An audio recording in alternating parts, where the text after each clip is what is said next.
I don't like to be hyperbolic, and I don't want to be alarmist, but I think in our current century, and really I would even, let me narrow that. That's not very precise. In the last decade, the sin of lust has spiked. And I've got, of course, my own sort of evidence from my ministry as a priest, but I think we can also see it within society. Pornography is everywhere. And things that are pornographic, right? What shows are no longer, are not pornographic anymore. What online content isn't suggesting such things. And it's just run amok. And, the invasion of our lives with tablets and phones and screens has made it like, gasoline on a fire.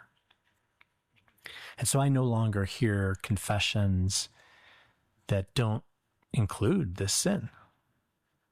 And it used to sometimes be, let's say, confined to one aspect or one period of one's life, and to be honest with you, often just with males.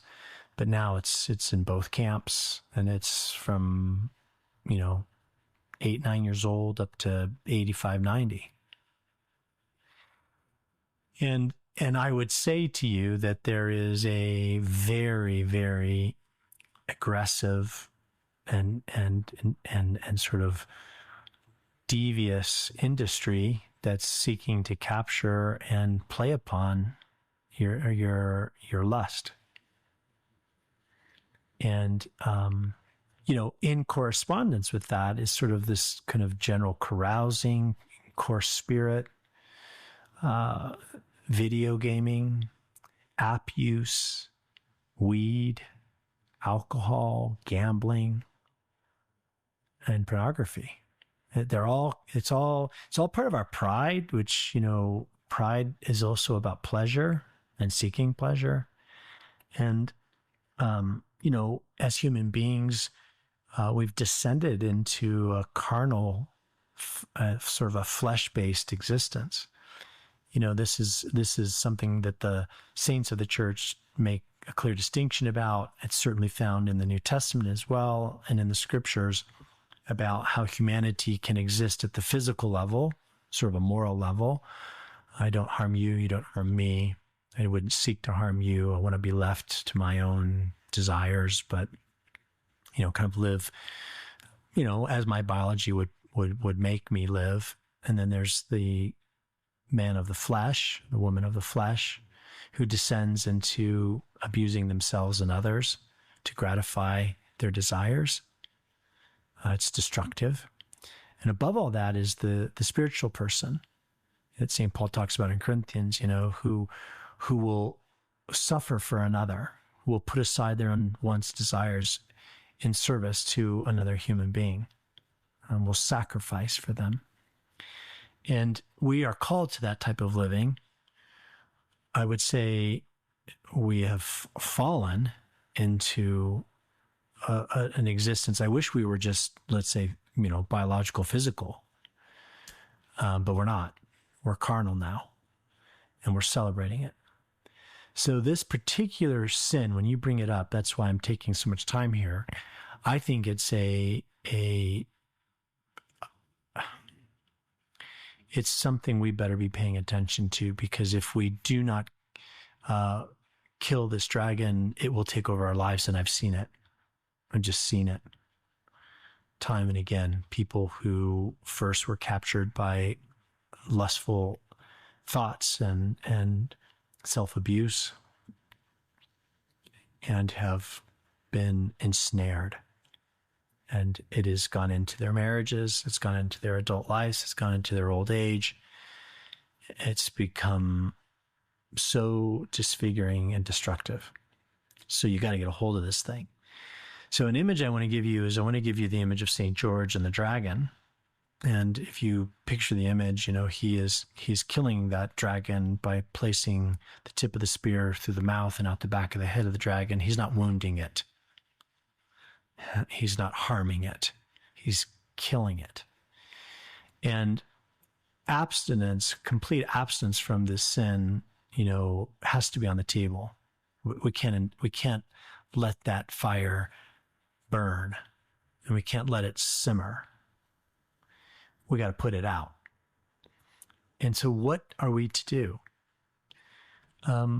Well, the opposite of it is, there are a few, but, and that might sound strange. How could you have more than one opposite? Abstinence itself, and here we mean fasting. Reducing our consumption of rich and satisfying foods. Vegetarian diet that's pretty sparse and not seasoned well. Just we can go on that type of fast. You'll live. The doing away with desserts and delicacies and specialized drinks. You can just drink water and have a bowl of soup and some bread, and you'll live. You'll be fine. It's probably, most people would say good for you to do this. Abstinence from imagery, getting rid of social media. I mean, for Pete's sake, if I could wave a wand and get social media out of everybody's hands, I'd do it. I don't think it's worth it. I know there are some good things. I know some people use it to stay in touch with people and whatnot, and get rid of it. You'll be fine. Your arm won't fall off. Stop listening to the radio. Stop watching movies. I mean, if you want to kill it, then kill it. If you wear glasses, except when you're driving or when you need them, don't wear them.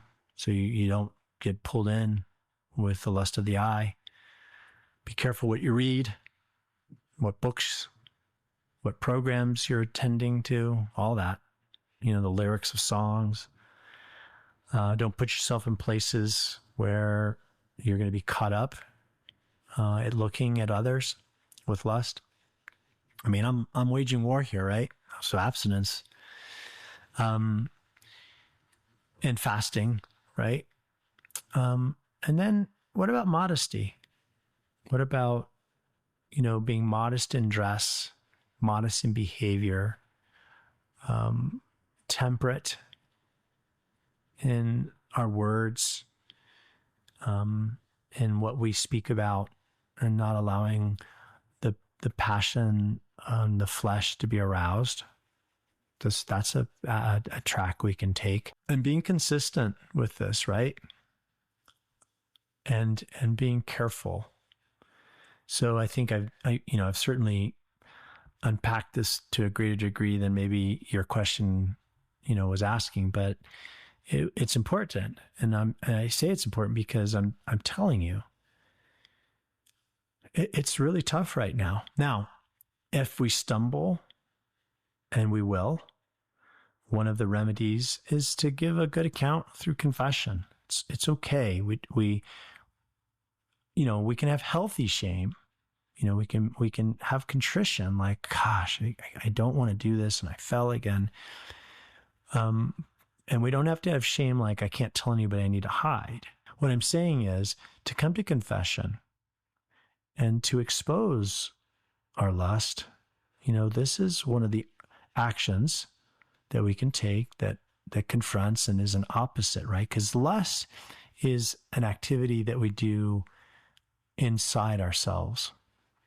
And it's one of those things we keep to ourselves usually, right? Although it can appear even in a marriage, right? It can appear in a healthy relationship, but to expose it through confession is helpful. And to remain attached to the rhythms and the life of the church, right?